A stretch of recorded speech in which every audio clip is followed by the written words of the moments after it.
Good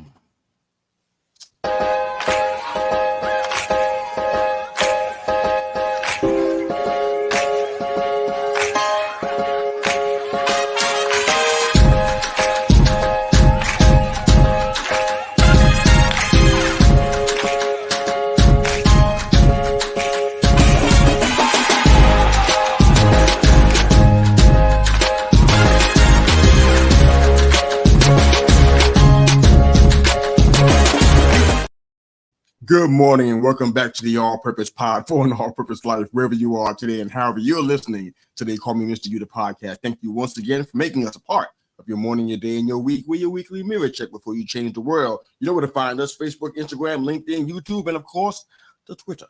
Download, like, share, and subscribe. We definitely appreciate your support. Good morning, fellas. Herbo in the house.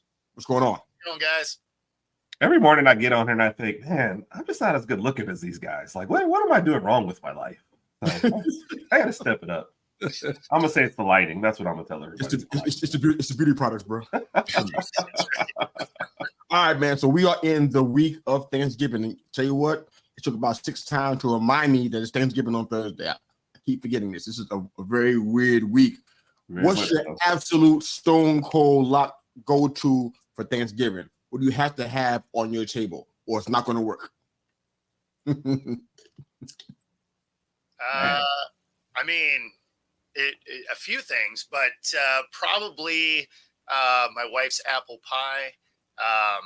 So if it's not there, it's not happening, huh? Yeah. So it's funny. Her apple pie is pretty great because I don't like a lot of cake, pie, cookies. Like, it's just not my thing. But her apple pie is really good. It's got the streusel topping on it. She cooks down the apples in Fireball and brown sugar bourbon, right? Super tasty pie. So we're heading over to Bo's for Thanksgiving. Is that what I'm hearing? There's 2 things happening here now. So I told about the apples in Washington, because it's indigenous to the area, but it's about the bourbon. So that's what we're really okay. The alcohol cooks out, man. Yeah. Oh my gosh! Wow. Other alcohol, if you want to go that route. I'm pretty sure they will be. Wow. Okay, so the apple pie. Well, I'm not doing anything for it anyway because I'm going to the Hawks game. So nice. Really? Yeah. So I won't be seeing anybody anyway because I'll be down at the Hawks game with some friends. Oh wow, you gonna miss Thanksgiving? Okay. Yep. Wow. We're not having a traditional Thanksgiving this year either. So we haven't had a traditional Thanksgiving in years. Our Christmas has been our family get together, so everybody's just kind of spread out. I don't want to say nothing bad about Thanksgiving because it's a huge holiday in our country, but sometimes I get bored with it. I look forward to the football. I just don't. For me, football is kind of like if I don't get to have the games on, it doesn't feel like it's Thanksgiving. I mean, I'm watching the Lions in years past. That wasn't a good thing, but now it's actually exciting. The Lions actually doing good. But I guess for me, my go-to probably has to be stuffing / dressing. We got to have that, or it just kind of feel like the whole spread feels kind of weird. What about you, Herb? Is there anything you have to have normally? My first thought was mac and cheese. Give me some good mac and cheese to start off the day, and I'll be good. All right. I'm more of a chicken person than like a turkey or ham, though. So if you can slide that in, that will improve my Thanksgiving as well. Okay. Yeah, I need the football more than I need the food. Exactly. Well, I'm there too. I'm going to have that in times 10 because going to the Seahawks game. So yeah, nobody doing anything traditional here, so that's okay. No, it's funny because I used to always play football in the morning. Like go out, play some football, then come back, and then snack all day, watch the games. Like that was kind of the way I did it. But like Herb, I would always host Christmas Eve. So that'll be one thing kind of interesting moving back home, right? Because it's out of the country for the last couple of years. So moving back home, I might actually get to host that again. I always make a prime rib, everybody come over, and this won't be that year because we're still in the moving process, but probably next year. I want to come see you guys. Mm-hmm. Just send the address when we get off air. That's all. I mean, now I'm just hungry though. that wasn't the intention. We just having some Thanksgiving nostalgia. I didn't want to stir nobody up. That wasn't my bad. But okay, our poll question that I had on Twitter several days was which quarterback should stay in school, J.J. McCarthy or Shedeur Sanders. The responses are, I don't know if you would expect that or it's a surprise. I'm not really sure, but Shedeur knocked the vote out with 62%. He should stay inside. He should stay in school. He's in every mock draft for next year, so I don't know how that's going to work out. But he's like, I think somewhere in my second round, every mock draft I saw. But so we'll go into that a little more at the end of the show. But college, wow, that might have been more exciting than the NFL this week. Would you agree? I was on an airplane, so I didn't get to watch any of it. Oh, yeah. Bro. I say that every week though, but I'm more of a college football guy than a pro guy. It was the games are stellar, man. What do you see, Herb, that you want to jump into, man? There's so many things to go. I mean, you got Michigan, Louisville, Bama. Michigan, Louisville, and Washington, and even Oklahoma to an extent. Top teams playing. It's hard with Washington actually doesn't deserve to be in that category. They were actually the underdog going into that game. So the other three, teams that you're favored against, playing tough competition. I think it just illustrates college football, man. Any given weekend, you get a lesser team can kind of rise up and try and ruin the whole season. For Michigan, it had probably the most at stake with everything going on. They couldn't afford a loss before Ohio State at all. So that would be crazy. Louisville, I think I saw you in your post, first ACC title game. I mean, that's huge for them. And also to an extent for Florida State to keep up any sort of strength of schedule. But that injury to Florida State's quarterback, that has to be the biggest story, for a top 10 team for the whole week. I feel for it, man. You never want to see injuries. And then it's, for the football perspective, how's the committee going to treat them coming out of this as well? So this is that'll be an interesting week. And then, like I said, Washington in a different category. They that's a huge win for them on the road. They really need to stay in the field with all the uncertainty going on. Got to win out, and really need to beat Oregon again to have any kind of shot here. So, I mean, Bo, I guess with your thinking, if they lose to Oregon, they're probably not making the playoffs, right? The way no, I think they would be the outside looking in. They would be, and I think Oregon doesn't get there either, as a one-loss team if they win, right? I think they'd be sitting at number 5. I think they'd be looking at the outside. Even if they do win out, there's a chance that they end up at 5, Washington, right? So, I mean, it's one of the things that's funny about the voting committee in general is the West Coast teams don't get the same love. So even if you were to go and win out, there's a chance that you don't get in. The Huskies have had an interesting past as far as national titles are concerned anyway, because the one that they won, they shared. Right. So, I mean, it's it'll be interesting, but for them to even have a shot, they have to win out. Yeah.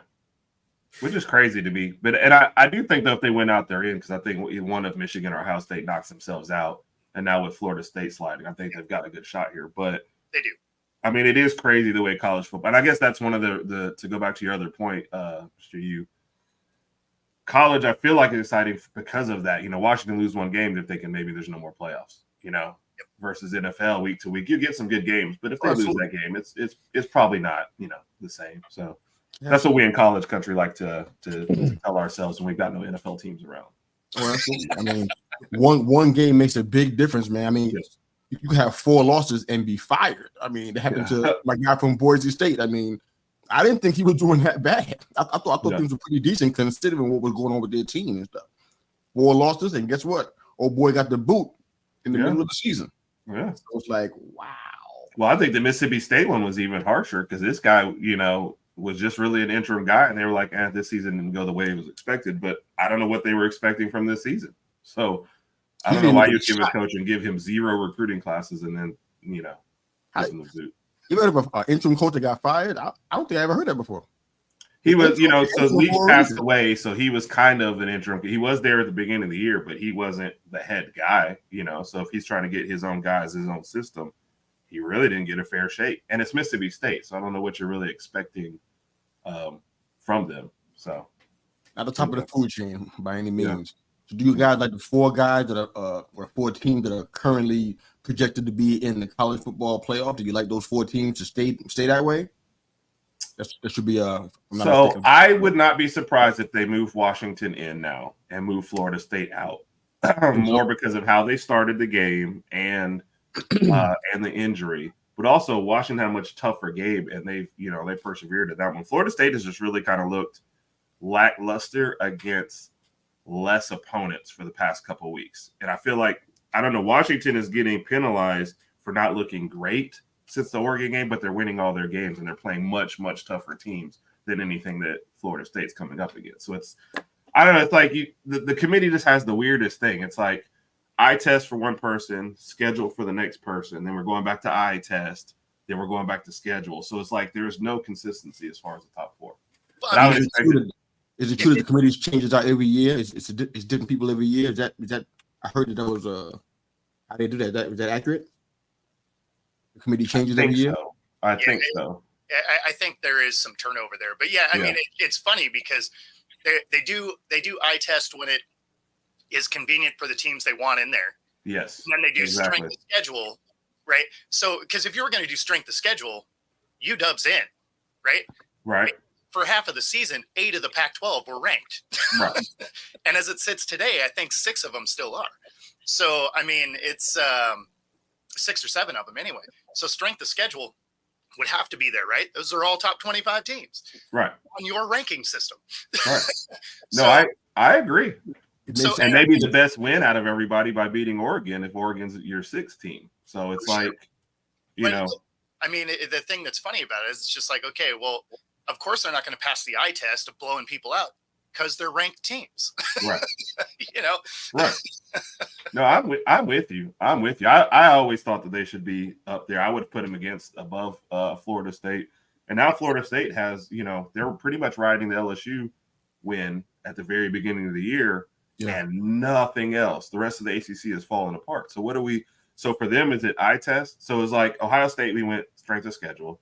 Georgia, Michigan, and then Florida State, we went eye test. And then Washington, we're just somewhere in the middle, and then like you slide all the way down, Texas, where they beat Alabama. It's just like, let's have a different criteria and rank everybody.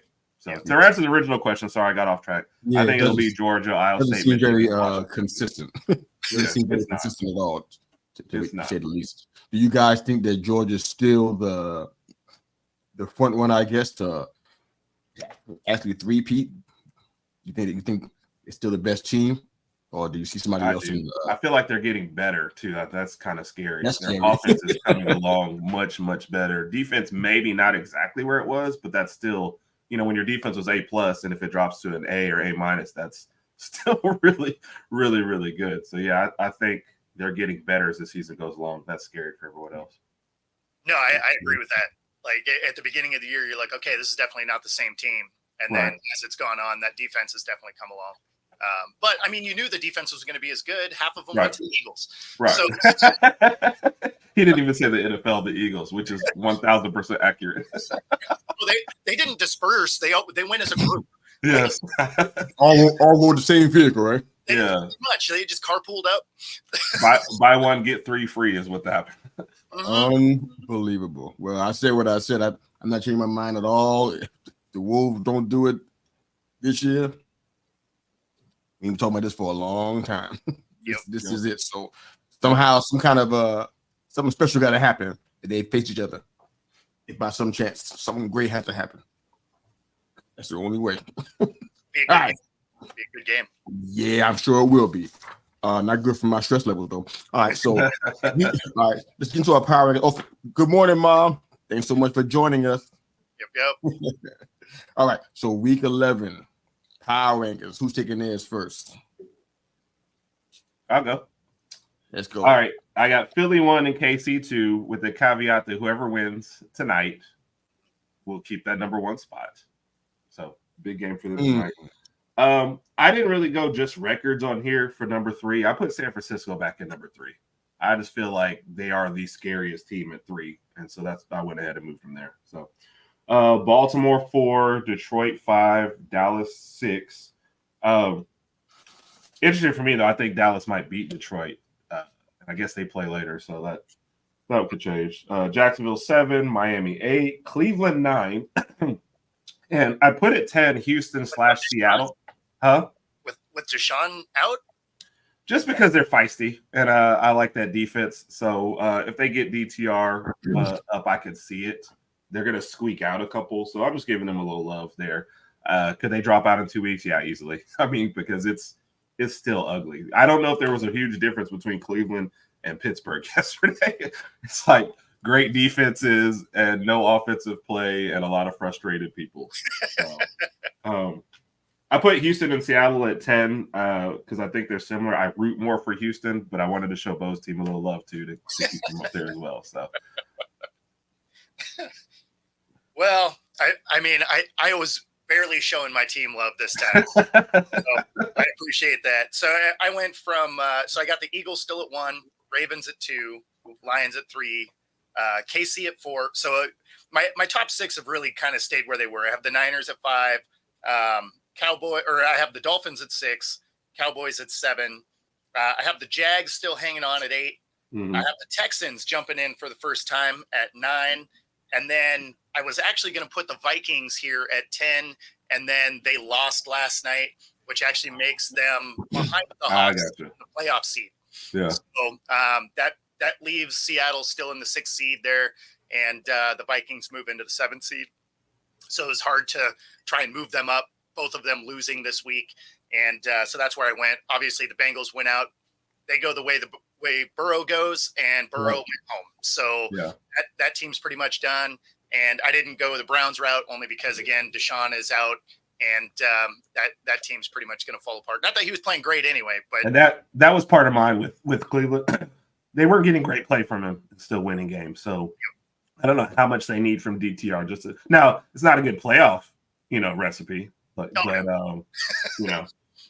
some point you're going to want your quarterback to make a play, and I don't think they're going to get it. But I think they'll get by in the regular season. All right. Well, I'm going pretty similar to some of you guys. Got the Eagles at 1, Chiefs at 2. I don't think this game is going to change that. I think it depends on what happens during the game. That's going to be a big part. That's how even said I am at the Eagles at 1 right now. But Eagles 1, Chiefs 2. I got the Niners at 3 too, like you heard. When these guys got everybody, especially Trent and Debo. Yep, they're scary. Yeah, they look pretty scary, man. I got the Lions at 4. For kind of reason you were talking about your other team, they're just scrappy, and they were down by 12 against the Bears, and they just gutted it out. And defensively, which is a big part of that, which is kind of their meal ticket, and they've been riding that baby. So I got them at 4 for now. I got the Ravens down to 5. It's not because they're losing or anything, but I think it's just some things that I'm seeing happening on the team when they are winning. It's kind of like they're struggling in the areas that I don't think they can overcome, and they were playing a really solid team like in a playoff situation. Right. So I'm like, better tighten that stuff up. You can't be dropping passes, and you can't rely on Lamar to do everything all the time. So I kind of penalize them for that. They're weird because they seem to play worse when they're ahead. It's like give them a 2-touchdown lead and everything falls apart. It's just the strangest thing I think I've ever seen. It's really weird because with Monken's system, they should be almost in an air raid kind of situation. If I can use that phrase, they should be running the scope on people. But when they get ahead, that's not what happens. No, they kind of dial it back. I ain't saying they're dogging it, but you get what I'm saying. You can see it. I got Dolphins at 6. I got the Jags at 7. That's very tenuous at 7 right now. I'm not sure these guys are seriously contenders. I'm not really sure about them. I'm not sure. Pretenders. They're pretenders the whole way. It doesn't feel like they really have it. We'll watch though. I got the Cowboys at 8. I got the Browns at 9, and that's another team that's going to be definitely be knocked out. Yeah, the defense is. I guess it's still number 1 I haven't checked, but I'm assuming still a top defense at least. It is. Yeah. But it's like you can have teams like that, and it's not going to get it done. I mean, let's use Pittsburgh as an example. They have a decent defense, but they can't ride. It's not that era.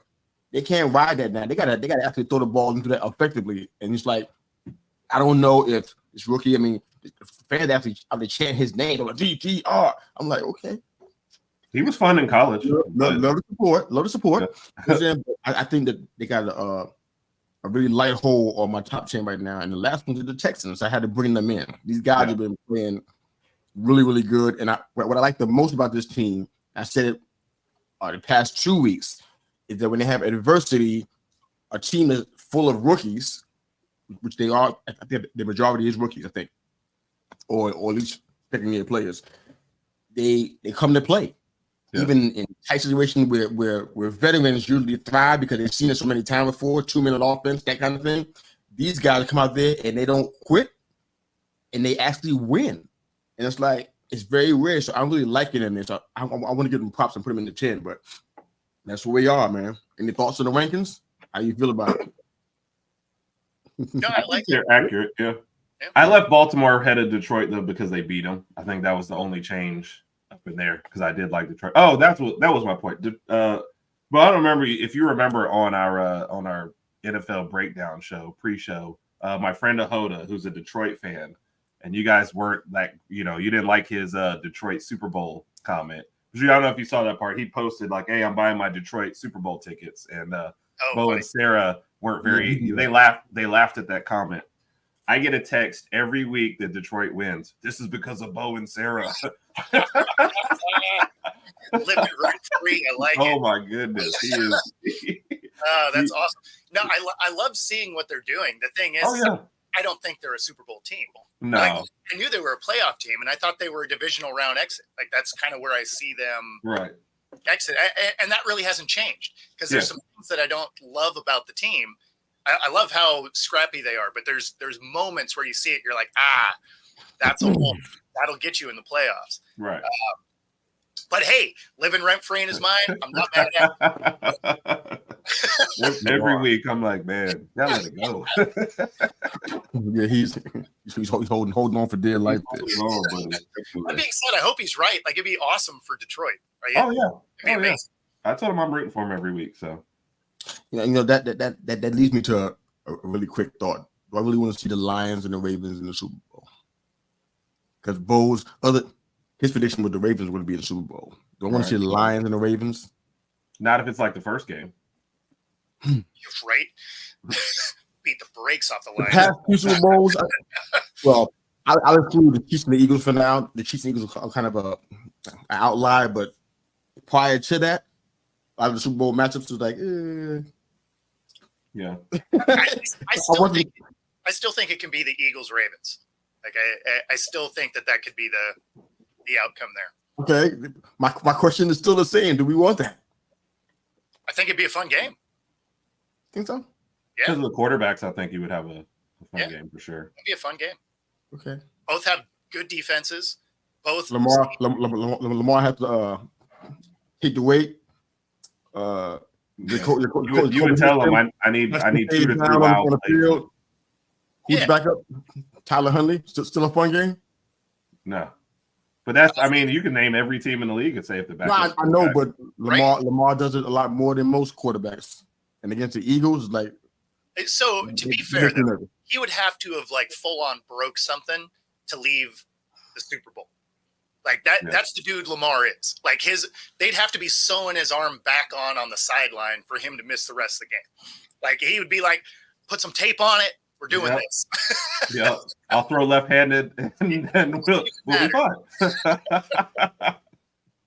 Yeah, no, I think that could be a really exciting game. Because both defenses are good, both quarterbacks are dynamic. They have enough weapons to make it interesting. They're both athletic enough that they can run around, and they both do enough dumb stuff that it'll make the game interesting and frustrating to watch. Yeah. You'll watch one team will go up 17 and you'll think, they'll get the other team back in it. I'm sure that by the end of this show, you guys can come up with 2 teams that's going to be more fun and more entertaining to watch than that. But I'll give you time to think about it. No, nothing for me to kind of prompt you. If you just think about it throughout the course of the show, just ponder that. I'm sure you can find at least 2 more teams that are more interesting to watch in the Super Bowl. But let's move on. All right, so I'll go ahead and start with the Bengals and the Ravens. That was Thursday Night Football. What a weird game. It was weird. It was weird to me because I kind of thought it was going to be like a shootout because that's kind of what everybody expected anyways. Yeah, I did. Lamar threw 2 touchdown passes in the second quarter. One was kind of a weird bounce off of Jermaine Pratt's helmet and went to Aguilar's hand. Aguilar, former Patriot and former Eagle, and ran it in for a touchdown. Really weird, but 2 notable things. Mark Andrews, tight end for the Ravens, and Joey B, quarterback for the Bengals, are both out for the season.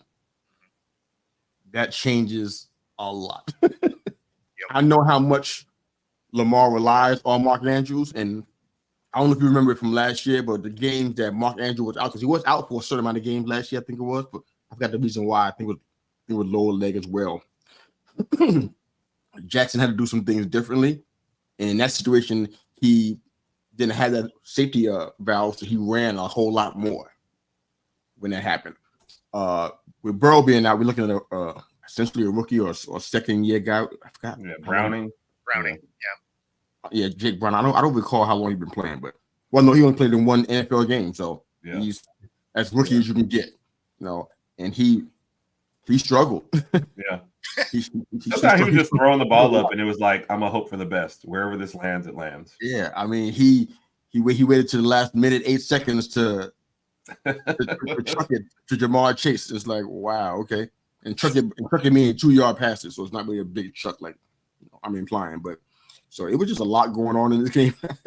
I don't know if I know Cincinnati won the division the past couple of years, but now we're looking at and they're looking at late season injuries then too with both of these guys. So Jackson's been able to stay healthy, which is not the norm, but it's good to see that. So we've been talking about him just now about him potentially being in the playoffs and even going even beyond that. So him being healthy is a big part of that. But did you guys get a chance to catch that game? Was it anything of note that you saw that you found particularly peculiar or anything?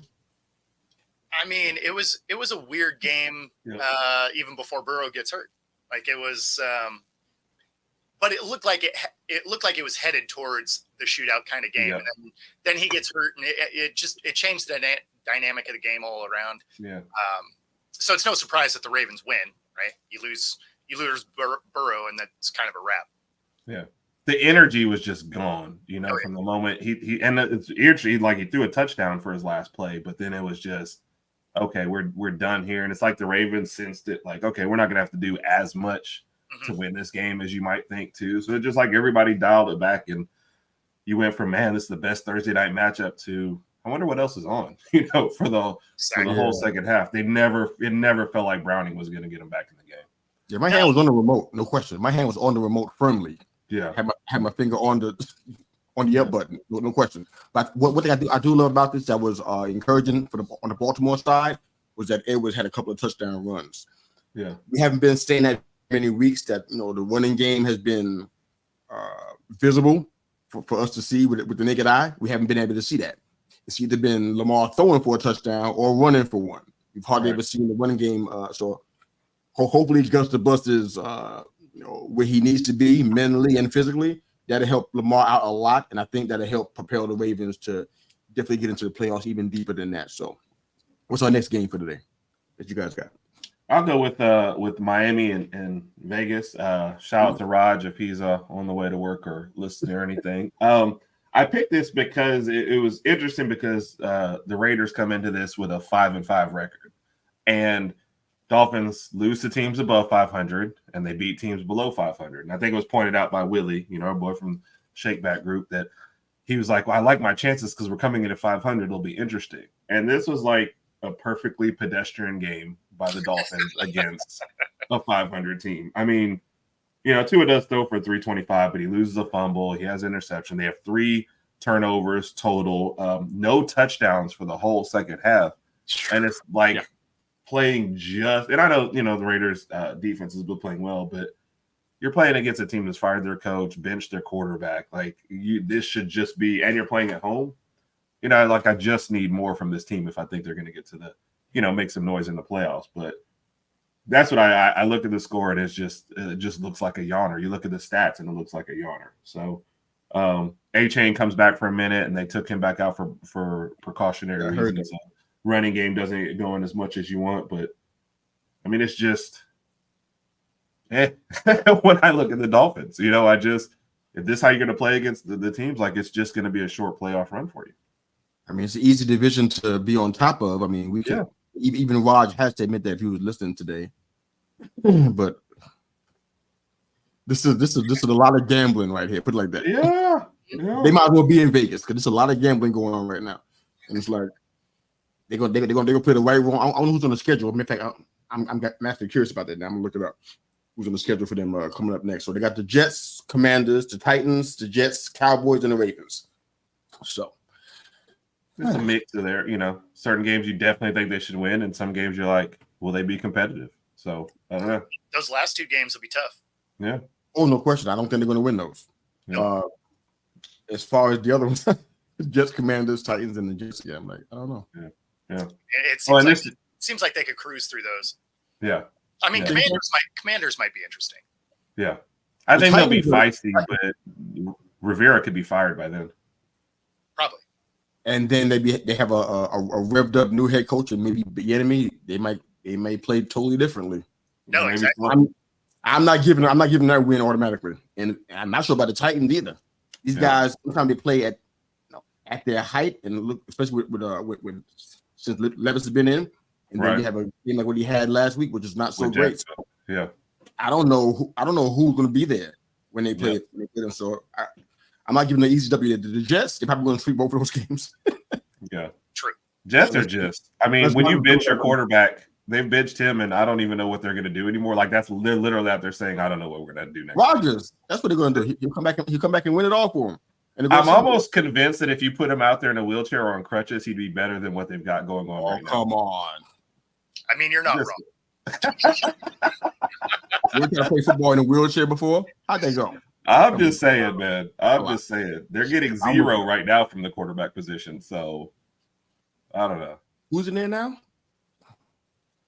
It was Wilson, but now I think they benched him in the last game, and the coach came out and said, I don't know who's starting next week. So yeah, they haven't actually officially announced who's going to be the guy next week. But I didn't recognize the name of the guy who came in. I like Mike White. Is he still there? No, Mike White's with the Dolphins. Yeah. Ooh, yeah, he left in the preseason. See, that's my reaction. Okay, well, they're toast. Oh yeah, they got nothing there. Okay, all right. Next game. All right, so I guess we'll go with the Bears and the Lions. And I don't know if this says more about the Bears or more about the Lions. So this is, the Bears came out. They actually put up points. The Lions are showing that they are every bit the playoff caliber team they can be, though, because they managed to win in a game. They turned the ball over 4 times. Goff throws 3 interceptions. Like you're looking at this on a stat sheet, and you're like, they had to lose this game, right? You don't turn the ball over 4 times and win. That's not generally how that works. And they still found a way to come back from behind, put up 17 points in the fourth quarter to get the dub. And then from the other end of it, you look at it and you're like, man, the Bears are just bad. Like, how do you get 4 turnovers and still lose? Yeah. So yeah, I mean, but again, kudos to the Lions. They're doing everything they have to do. Even when they're having an off day, they're finding ways to come back, put up numbers, get in the end zone, and pull out the dubs at the end. Can't argue with that. I think the Lions were I think all of our picks to be a playoff team. Is that right? Did we all? Yeah. Unanimous on that? I think we all have. Not just so much about them, but about their division too as well. I didn't see anyone else doing it, so I thought at the very least they're winning the division. They've been playing better than I expected, but I feel like everybody had them win the division. Oh, by the way, to your other point, Tim Boyle in his 5th season out of Eastern Kentucky. Oh, that's right. Tim Boyle. That's right. Yeah. Why do I know his name? He's been around. You played in Green Bay? That I don't remember. Yeah. I know his name, but probably a reason that's not so auspicious. I think I know his name. Well, that's who's fighting for the Jets starting job next week. Terrific. Those guys are Now it's gonna be all right, I want to ask you a question about this game. About this team, about the Bears. It looks as though Foreman's going out with an injury, his ankle, and they kind of been skating depth wise to start with, which is surprising since they spent like $89 million last year. Okay, whatever. But what do you do with Fields? Recoup him from a dislocated thumb. I've been talking to people on Twitter about this, and I don't have a better answer even today after all these weeks I've been having this discussion. I can't tell how the Bears feel about him. It's so weird, man. How can you be married to somebody and not know that your wife loves you? That's kind of weird. You want to know, are you in with this? Or are me and you here together? Are we doing this or we're not? Yeah. I can't tell from anything that I'm seeing. Nothing to do with him on the field, nothing off the field discussion wise. I can't tell. Do they like him? Do they love him? Is he okay? Are they going to go ahead and get a quarterback with the first pick? What can you guys see anything? Is Fields the guy or he's not? I can't tell. Kind of frustrating. They're going to keep him, but they feel a solid meh about him. Yeah. But they're with a solid meh. What does that even mean? It means they're not in love with him, but they're like, he's our guy, I guess, because he's here. I mean, that's the attitude they seem to have towards him, but they're not going to move off him either. So they don't love him, but they're not going to move on. So it's just it's going to be the Bears, right? They're just going to be what the Bears generally are, which is not great. Are they taking an understudy with the first pick? No, they're probably going to go get Harrison Jr. or something. Because they're going to have two top or a picks, guy right? that don't like it. So right now they're in an arranged marriage with Fields. It's not a marriage; it's an arranged marriage. So they're still trying to figure out if they're going to do this or not. So and how many years on the contract left for him? How many more left? Are we coming up on his rookie extension? I didn't think. I thought we were on 4. We're now on the 4th year. I'm making y'all work this morning. Sorry. Yeah, that I don't remember exactly what his contract is. Let's see if we can find out, man, because that makes a difference too, doesn't it? I mean, you gonna get Harrison for a guy you don't want to keep? Well, he was in the 2021 draft, so. He's only been there. Yeah, he's not even close to that yet. Yeah, so he's still got a couple of years then. Yeah. So I mean, no, I think they get him a weapon. The thing that's going to be funny about this is what the Bears really need, because they do have some decent pieces on this team, and Fields isn't horrible. But it's the worst commercial of all time. You're not bad. He's not horrible. But that's all I can say, because we don't really know, because the offensive line. You're right, though. You're right. We have no idea what he is or what he can be, because the offensive line gets killed. And what the Bears are going to do is what the Bears always do, is they're going to go get a weapon or something and not address the offensive line. And we're never going to know while he's in whether or not he was any good. Yeah. They address it. They just don't address it well. Yeah. They get linemen. I've seen them get linemen, but it's like they get 7th round linemen, and then they wonder if they're not great. Yeah. He's not developing as fast as we hope. They're like, hey, you're on a couch. You're kind of a big dude. You want to block? Like, and I think it was about a month ago. We were talking about how they spent that money. Who they spent it on? Nobody. I listened to them like none of you guys knew who I was talking about. They could have been working the concession stand. I wouldn't know. Yeah. A hot dog guy. Go ahead and play right check.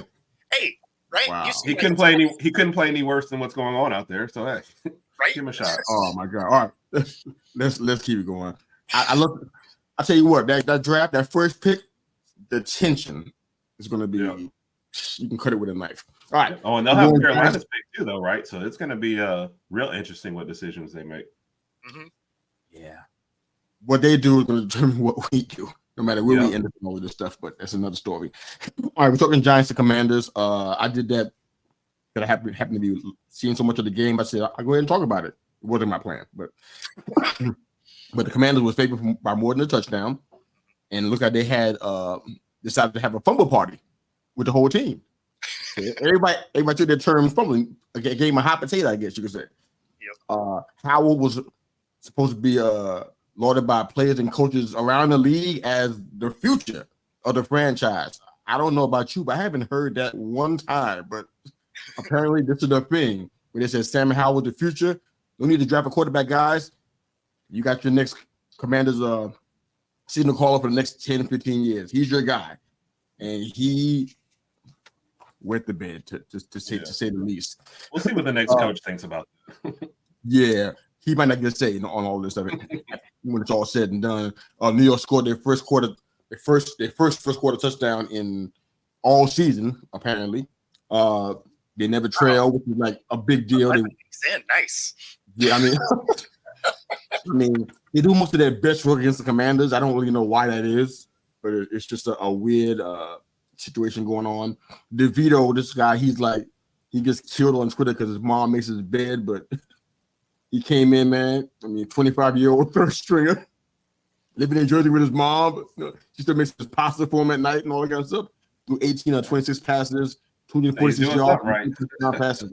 I'm gonna tell you right now, if I put those numbers on anybody else, none of you guys will blink your eye and say nothing. Think about that: 18 and 26, 246 yards and 3 touchdowns. That's regular for a quality quarterback. He did that, so that's pretty good. I like what more important is how he did it. That's the part I like. He threw to Saquon twice for touchdowns. That wasn't happening weeks ago. Saquon was he was bumping in the post, trying to get through holes in the O line. He had to run and catch some touchdown passes. And the defense looked like they were confused. Like, what are you doing all the way down here? It was beautiful in that regard. Even Darius Slayton got a little bit of play, which is like a name you haven't heard in like I don't know how many weeks. He's been the invisible man. So It was good though. What wasn't good with that, DeVito got sacked 9 times. I'm like, wow, we still doing that? We still letting that guy get sacked 9 times? It's not like the line got better. Huh? It's not like the line got better randomly over the last 2 weeks. Okay.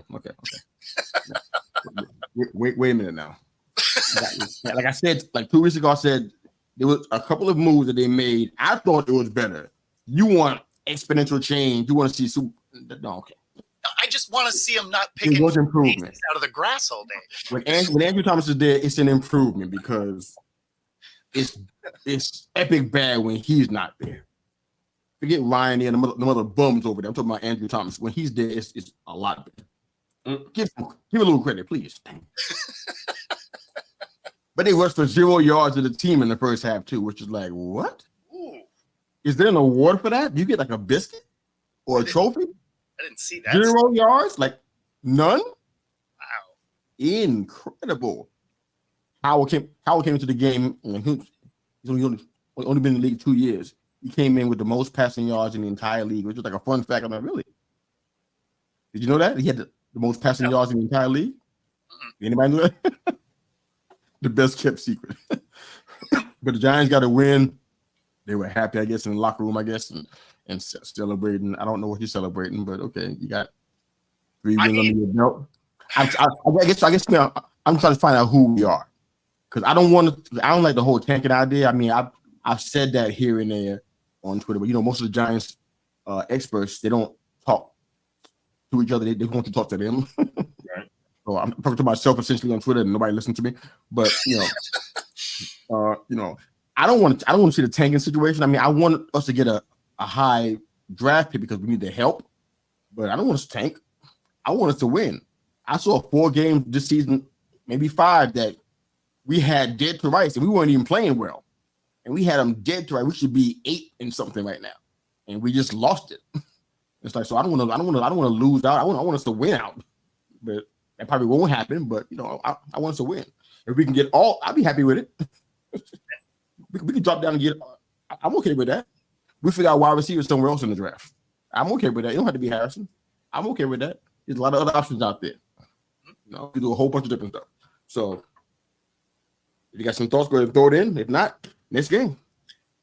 It's interesting to not tank though when you do need the help, but it's kind of like you almost want to see your team play really good for 3 quarters, kind of like the Cardinals were doing all year, and then lose in the last quarter, and everybody has the understanding like, hey, we're still trying to do what's best for the team in the future. So that's so weird too. That's a weird one. It is, but it's like I don't know. Bill Simmons used to talk about that with basketball. It's like you either want to be really good or really bad. Like being in the middle, anywhere near the middle is just not good for your long-term future. So no, because you just stay in the middle. because you can't get better help by being really bad, and you don't have good enough players on the team to be really good. And so when you're, like the way the Cowboys used to be, right? It was 8-8 every year. And it was that way because they were 8-8. Yeah. And, they didn't have a high draft pick. So they weren't adding good pieces overall. And then, but they were still good enough to not be bad and get those draft picks. So, I mean, I don't know, man. That was the Jason Garrett hand clapping era. I mean, there's some exceptions to that rule, though, Bo. I mean, no, there is. That's kind of weird. I mean, Lamar Jackson went 31st. No, for sure. I think the man's a star. You know what I'm saying? Right. You can find a gem. The thing is most of the time it's not they step in and they're ready to rock, right? Like if you have a guy that you pick up in the 3rd, 4th round, 5th round, whatever, and they become a star, that first part is the biggest part. They become a star. They don't walk in and are ready to go. Usually there's some time to evolve as a player, to get up to speed. That's usually one of the things with the later round guys is there's a lot of talent there. It's just whether or not you can cultivate that talent to become the NFL level that you need. Whereas a lot of times the first round picks, outside of the busts, right? But usually they're mostly ready to step in and be help immediately. Whereas the later rounds a lot of times aren't. Now, obviously there's exceptions to that rule, but for the most part, if you look at the way that the rounds go, if you're a 1st round pick, you're probably going to see playing time your rookie season. If you're a 5th round pick, you're probably going to be a 2nd stringer. You might even fall to the practice squad for a little while before you come back in. So, I mean, but again, obviously there's exceptions to those rules as well. I mean, they got guys in the middle of the 1st round. It's like, well, that's why I said outside of more time. And the other part of it is if you're a middling team, you're trusting on your organization to make good draft picks in those. And a lot of times you're middling team because they're not going to hit on a lot of those. Sometimes they need a couple slam dunk players in there. Yep. I'm gonna give them a chance because they have new personnel up at the top, excluding John Mara, who is excluding him. He's still there, still doing stuff, still pushing his weight around. But we got a new leadership at GM and head coach. I'm gonna give them a chance in a draft situation. But wow. All right, Herb, go ahead and jump into your game, man. All right. So I went with Chargers and Green Bay. Once again, not, because I don't get to catch a lot of NFL, so it's not necessarily for the gameplay, but it's for what comes out of it. A 23-20 win. The Chargers are now falling to last in their division with this. And you look at Herbert throws for 260, 2 touchdowns. He's also his team's leading rusher in the game, which means they're never going to win a game like that. 8 rushing for 73 yards. On the flip side of it, Jordan Love goes for 322 and 2 touchdowns, and I'm seeing on Twitter like, it's Love, is he the answer? He's the guy. Not if we're going to do this once every 4 or 5 games. They still – I feel like they still don't 100% know what they have with him, and they're coming up towards the end of the season where they might have to make some decisions. Who was it? Jones went out with an injury, so that's only going to make things a little worse because I don't think – Again? Yeah, he went out again. And A.J. Dillon was not good in his relief, so it's kind of, you've got a young quarterback, and you're trying to figure out what you have with him, and your rushing game keeps getting hurt. Then so it just makes the evaluation even tougher. Unbelievable. But for the Chargers, I think Staley's getting fired at the end of the year. He's having to answer questions about I think it should have been before. You just have too much talent on that team for them to keep middling the way they are. It's crazy. And to be last in that division. Did you see a soundbite? Yes, that's what I was going to say. When the reporter asked him if he was still going to call plays. He's coming apart. Yeah, he's coming apart at this point in time, isn't it? I mean, the Chargers always had talent, man. You go back to Rivers and Gates, they always had talent. Eckler is an incredible talent. If I had to pick a running back who I want to have, like on the fantasy teams, I'm picking Eckler the majority. In fact, I picked him every year for like almost 15 years.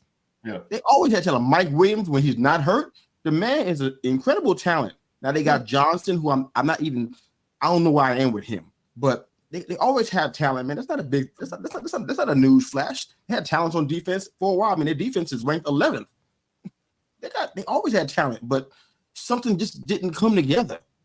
especially in clutch situations. Yeah. Games you had to win, teams you had to beat. It was like it never happened. So I don't know, changing the coaches is going to solve that. I don't know what the problem is. Do you? At least then, though, they were making the playoffs and choking. Now it's like we're just going to choke for the whole season. And this team right now would look back at those as glory days and love to at least get back to that, where they at least had a shot to go lose to the Patriots. Now it's like they've got nothing. There's no hope halfway through the season. You're fourth in a division that has the Raiders who have fired their coach and the Broncos who had 70 dropped on them this year. And now you're behind both of those teams. Like, it just doesn't make sense with the talent they have on both sides of the ball. It's not like they haven't invested and they're in the middle of a rebuild. No. I mean, your quarterback's on a massive extension. And why does your defense have massive letdowns when your head coach is a defensive coach? This is why I said before the season he's getting fired, and the fact that he hasn't been yet is amazing to me. But yeah, I mean, at the end of the day, like, you can't have a bad defense if that is your wheelhouse as a head coach. Right. In the words of the immortal Herb Ragsdale, today's a great day for a firing. Why wait for Black Friday or Black Monday? Why wait for that? I wouldn't. What do you have to lose at this point? What do you have to lose by going ahead and moving on? Well, especially because you actually have an effective interim head coach in the building in Kellen Moore.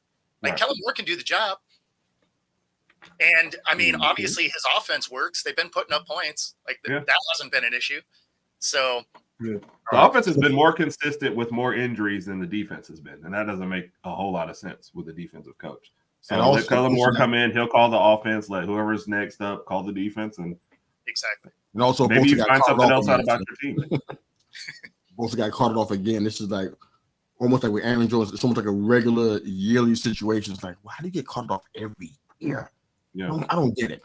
But before Bo does his show, how you guys feel about Jordan Love? Real quick hits. Is he?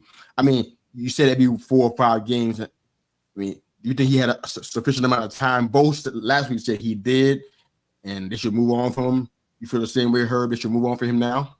I don't know about move on yet, just because it is his first, I guess, full year starting. But I mean, if we slip into a high draft pick, I've got to think about that. The quarterback. I don't know where they are out there. There's several guys in there that you might like. I don't know. There might be a chance to keep Jordan Love around for another year, draft one of those guys, and let him sit behind him for a year. But the talent is coming around them, like especially wide receiver wise, very young. You probably want to get somebody in there that's going to be more cohesive with him, but he hasn't done enough to make me. Huh? They had to pay him for that, right? Isn't he in the last year? I think they had to probably pick up his rookie extension, right? But yeah, and that's kind of the way I look at it. It's like I don't think they're just moving on where they just cut him or something. I think they'll probably take that fifth year option. What I thought. Okay. But he signed a 1 year in May. Yeah, so like it's one of those where I think you do pick up a quarterback. It's a deep quarterback draft. You don't necessarily have to get one that's in the top 5 or anything like that. Like, you could get a later first round, early second round quarterback and be good. And to Herb's point, let him sit behind him. And, and then next year you can kind of figure out what it is you want to do, because they do have a lot of younger pieces. And if Love can't get it together, then, you have your next guy. So you're gonna have him sign another 1 year deal? That's what you're saying, Bo? And if he doesn't want to, try that free agency market. I see what that market is. Yeah. And then if you do, Love's market would be your great. Yeah. That's a scenario I can't see them. This is an extension right here, $22.5 million contract for 1 year. You haven't signed another one like that? I don't see it. All right. All right, Bo, what you got? So sadly, I'm going to talk about Hawks here. Oh, where's the violins for this stuff here? Yeah. Come on, man. It's the little one. So this is where this game was crazy to me, is there was 222 yards of total penalties combined between these two teams. Like, there was so much laundry on the field all night. It was a tough game to watch. And of course, what ends up biting the Hawks is they can't convert a third down. Like, I don't know what it is about this team, but as soon as it's third down, it's a wrap. Like they're exiting the field. But I mean, they did drive down and, give themselves a chance to win. Myers ends up missing a 55-yarder, which, I mean, that's not a cake field goal, right? 55 yards, no joke. That's a long ways. So, I mean, like Gino was able to overcome some things, overcome an injury, drive down to give them a shot to win. They missed the field goal. It is what it is. The one thing that probably does get a little bit less play now is all the people that were like, bench Gino, let's get Locke out there, because Locke came out and looked terrible. So, that'll probably limit some. How to give him a chance, man. Yeah. How to give him a chance. When you say they always love the backup quarterback. Exactly. Every team. Exactly. Not this time. But, I mean, overall, it was that divisional game. The Rams always give them trouble. So, right. I mean, the downside to it is it definitely has a huge impact on the playoffs for the Seahawks, because they come into this next 4-game stretch where they potentially may go 0-4 in it. And, 9-6 versus 9-8 versus 10-7 is a very different animal. Right? Mm-hmm. 10-7, you're a wild card team. 9-8, you might just be on the outside looking in. So This is one that if they do end up missing, this is the game they'll look back on and be like, that's that game. That's that game. Yeah. Okay. Cool. I want to ask a question real quick, because it's gonna take take us into next week, depending on how you answer it. But I don't want to break down the Bills game. I just want to talk to you about it real quick. Okay. I don't know if you heard about former Rams Taylor Sapp went out, carted off in the ambulance during the game. Somebody put their helmet in his chest or on his neck, something like that. Right. Carted him off, and you can see Deron Hamlin. Is that his first name? DeMar. Yeah. DeMar Hamlin. You can see him on the side of on the sidelines. His face was bone chilling, man. Yeah. It's almost like he saw himself like a ghost. I'm like, wow, this is super scary on football. Yeah. Football. And it's like, it makes me think about the whole player safety conversation. I want to see if you guys think it's worth talking about next week in a little bit more detail. Kareem Jackson's a name that I heard a little bit about in the past couple of days. If you've seen a play. Yeah. Wow. Dude, you still doing stupid stuff like that? Yeah. Which is as much danger to you as it is to the other player. That's what I don't understand. So, So you guys let me know if you think this is a worthwhile topic, because there's so many little things going on. And to tell you the truth, it's not even, it transcends the NFL. It's happening in college. I watched more college games the past 2 weeks than I have the entire season, and I saw it in every game. Man, that one targeting shot was hilarious. That was the most. I don't know if you saw it. I forget what team it was offhand, but it was the most textbook image of a targeting hit. Like, he literally just launched his head. Yeah, and I know which game you're talking about because it popped up on the feed too. I know. I watched the game. I can't. Yeah. I can't remember. I can't remember what team it was offhand, but because of the it happened in Colorado 2 weeks ago too. Yeah, that's not the way you're talking about it. Because of that camera angle, like, it was the most textbook version of what not to do. Yeah. Real quick funny story, because I was at the Alabama Chattanooga game this week, a game you wouldn't know, nobody would ever care about. It was crush. But we had one in theirs, and so we're watching it, of course, live, and they call targeting, and we're like, oh no, and we all see the replay on the board, and it's like, yes, lowered head, helmet to helmet, like every bit of part of it. I was like, oh. Okay. Best part about it, announced the review for targeting. He was thrown out. Everyone booed. Oh, boo! And I was like, but they're right. I mean, it was about as bad as it gets. But that's how your home fans go with you. They don't care. Oh my goodness! So if you guys think it's worth talking about player safety, let me know, because I'm down. It's happening so much. I'm like, wow, we probably can have a half hour of examples. How do you fix that? It's something to think about. All right, so the Eagles and Chiefs tonight. Yep. Who you guys got? Should be a good one. I'm excited for that game. Oh, I so hope so. We said that about Thursday Night Football, so I'm praying, please. I fell for that trick many times this year. I'm not falling for it again. So yeah, no. Here's the thing about that. I went into Thursday night. I'm like, man, finally, we got a good game for Thursday night. And the problem is it was Thursday night. Yes. And so it was doomed before it got started. Like, why is that though? Why is that?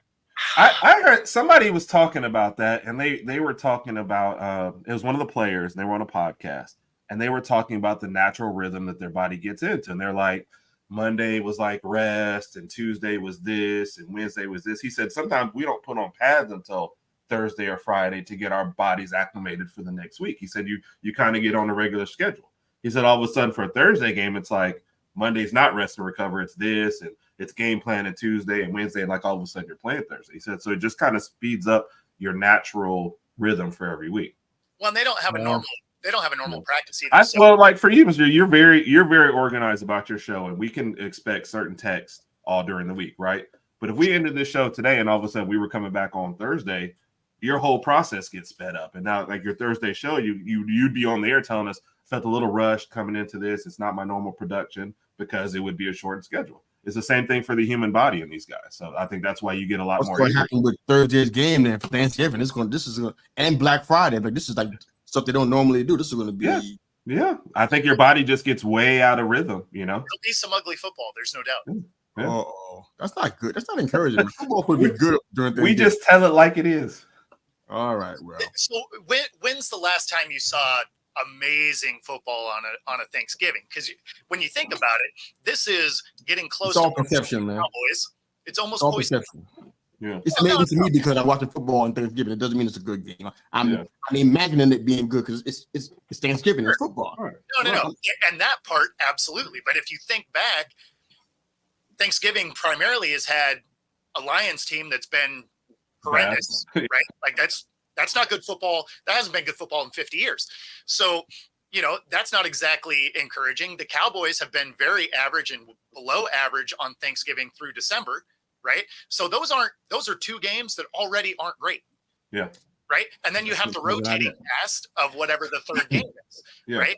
Which, have there been some bangers of a game? Of course. But I mean, for the most part, it's still kind of a Thursday game. Now you are enjoying the day, lots of food, and you get to watch 3 games of football. And so like overall it's a great experience. But if you actually look at the games, haven't exactly been like top flight games. And on the flip side of that, the Egg Bowl, the college football game, whether it's good or bad, is always fun. I think because of the atmosphere of the two teams playing. So that's a little, and then maybe college kids are recovering, they've got a little extra day. So that will probably be a more fun game than the NFL games that you end up watching. Yeah, having one on Black Friday is going to be interesting. Yeah, that's. I don't know what's going on. You know what? I'll have to miss out on my shopping to watch football. Oh no! Sorry. Oh darn! Oh no! It's all right. You were going to do it on Amazon anyway. Tackle me for an 80-inch. I could be getting tackled for 80-inch TV instead of watching football. Oh no! What are you talking about? It'd be Black Friday deals on Prime. That's what that's the station that it's going to be anyway, right? Because it's actually Thursday nonstop night commercials. Yeah. Yeah, my head going to the TV at the mall is not a good thing. Crazy out here, man. Well, guys, it's been fun. Herb, thank you so much, brother. You got to get somewhere. So appreciate y'all. All right. Well, wherever you are today and however you listen to They Call Me Mr. Yu, the podcast, thanks again for making us a part of your morning, your day, and your week. Guess what? We're your weekly mirror check before you change the world. Enjoy your Thanksgiving weekend, holiday. Have fun. Be safe. Play football. Eat turkey. Take a nap.